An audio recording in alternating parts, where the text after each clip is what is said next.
ಎಲ್ಲರಿಗೂ ನಮಸ್ಕಾರ. ಮೈಸೂರು ದಸರಾ ಒಂದು ಚಿಂತನೆ. ರಾಜರಿದ್ದ ಕಾಲದಲ್ಲಿ ದಸರಾ ಹಬ್ಬವನ್ನು ನಾಡಹಬ್ಬವಾಗಿ ಆಚರಿಸುತ್ತಿದ್ದರು. ಅದಕ್ಕೆ ಒಂದು ಬೆಲೆ ಇತ್ತು, ಧಾರ್ಮಿಕ ನಂಬಿಕೆ ಇತ್ತು, ಸಾಂಸ್ಕೃತಿಕವಾಗಿ ಒಂದು ವಿಶೇಷತೆ ಇತ್ತು. ವಿವಿಧ ಜಿಲ್ಲೆಗಳಿಂದ ಬಂದು ದಸರಾ ಹಬ್ಬವನ್ನು ನೋಡಿ ಕಣ್ಣು ತುಂಬಿಕೊಂಡು ಹತ್ತಿರದ ಪ್ರೇಕ್ಷಣೀಯ ಸ್ಥಳಗಳನ್ನು ನೋಡಿಕೊಂಡು ಹೋಗುತ್ತಿದ್ದರು. ಈಗಿನ ದಸರಾ ವೈಭವದಿಂದ ಕೂಡಿದೆ, ಮೋಜು ಮಸ್ತಿ ಜಾಸ್ತಿ ಇದೆ, ಸ್ಥಳೀಯ ನಾಗರಿಕರಿಂದ ದೂರ ಆಗುತ್ತಿದೆ. ಯುವ ದಸರಾ ಅಂದರೆ ಯುವಕರು ಯುವತಿಯರು ಹುಚ್ಚೆದ್ದು ಕುಣಿಯುವ ಒಂದು ಜಾಗವಾಗಿದೆ ಅಷ್ಟೆ. ಒಂದು ವೇದಿಕೆಯಲ್ಲಿ ನಡೆಯುವ ಸಮಾರಂಭವನ್ನು ಲಕ್ಷಾಂತರ ಮಂದಿ ಅನುಭವಿಸುವುದು ಹೇಗೆ?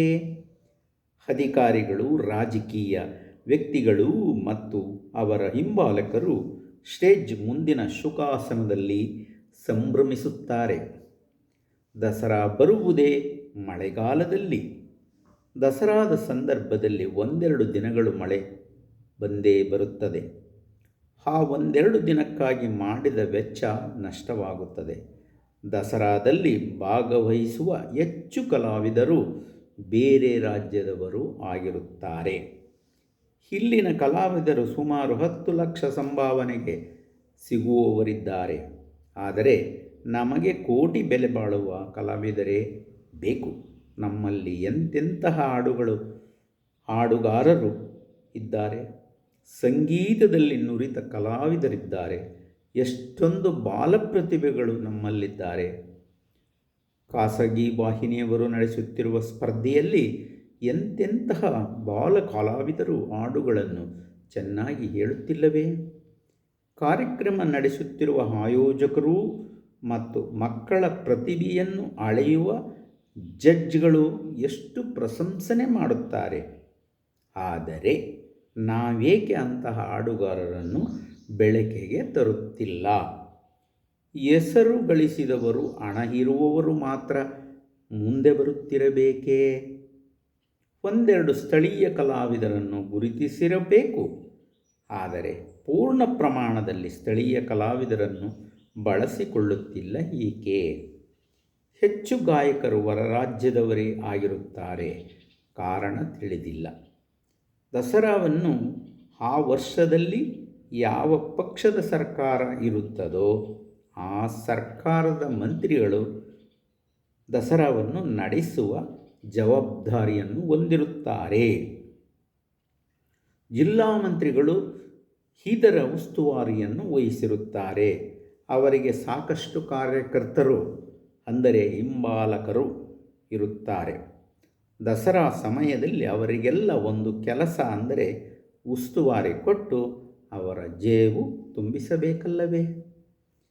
ಈ ಸಾರಿಯ ದಸರಾದಲ್ಲಿ ಸುಮಾರು 10 ಕೋಟಿ ವೆಚ್ಚದಲ್ಲಿ ಕಂಬಳ ನಡೆಸಬೇಕು ಅನ್ನುವ ವದಂತಿ ಇದೆ. ಒಂದು ಯಶಸ್ವಿ ಕಾರ್ಯಕ್ರಮ ಯಾವ ಜಾಗದಲ್ಲಿ ನಡೆಯಬೇಕು ಅಲ್ಲಿಯೇ ನಡೆಯಬೇಕು. ಕರಾವಳಿ ಪ್ರದೇಶ ಕಂಬಳಕ್ಕೆ ಹೇಳಿ ಮಾಡಿಸಿದ ಜಾಗ.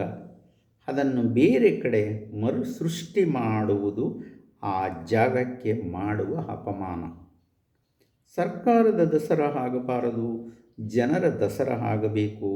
ಸರ್ಕಾರ ನಡೆಸುವವರು ಜನಪ್ರತಿನಿಧಿಗಳು. ಜನರ ಇಷ್ಟದಂತೆ ನಡೆದುಕೊಳ್ಳಬೇಕು ಹೊರತೆ ಜನಪ್ರತಿನಿಧಿಗಳು ತಮಗಿಷ್ಟ ಬಂದಂತೆ ನಡೆದುಕೊಳ್ಳಬಾರದು. ದಸರಾದಲ್ಲಿ ಜಂಬೂ ಸವಾರಿಯನ್ನು ಮಾತ್ರ ಟಿವಿಯಲ್ಲಿ ನೇರ ಪ್ರಸಾರ ಮಾಡುತ್ತಾರೆ. ಆದರೆ ಕೋಟ್ಯಾಂತರ ಖರ್ಚು ಮಾಡಿ ಮೈಸೂರಿನ ಬೇರೆ ಬೇರೆ ಕಡೆ ನಡೆಯುವ ಕಾರ್ಯಕ್ರಮವನ್ನು ಏಕೆ ಪ್ರಸಾರ ಮಾಡಬಾರದು? ಹಿರಿಯ ನಾಗರಿಕರು, ಮಕ್ಕಳು ದಸರಾವನ್ನು ಸಂಭ್ರಮಿಸಬಹುದಲ್ಲವೇ? ಈ ನಿಟ್ಟಿನಲ್ಲಿ ಸರ್ಕಾರ ಚಿಂತಿಸಬೇಕು. ದಸರೆಯ 9 ದಿನಗಳಲ್ಲಿ ಆಹಾರ ಮೇಳ, ಪುಸ್ತಕ ಮೇಳ, ಯುವ ದಸರಾ, ಕಾಲೇಜು ವಿದ್ಯಾರ್ಥಿಗಳ ದಸರಾ, ಅರಮನೆಯಲ್ಲಿ ನಿತ್ಯ ಸಂಗೀತೋತ್ಸವ, ಸಿನಿಮಾಗಳ ಉತ್ಸವ, ಕವಿಗೋಷ್ಠಿ, ನಾಟಕಗಳ ಉತ್ಸವ, ಮೈಸೂರಿನ ನಗರದ ವಿವಿಧೆಡೆ ಇರುವ ಕಲಾಮಂದಿರಗಳಲ್ಲಿ ಆಯೋಜಿಸುತ್ತಾರೆ.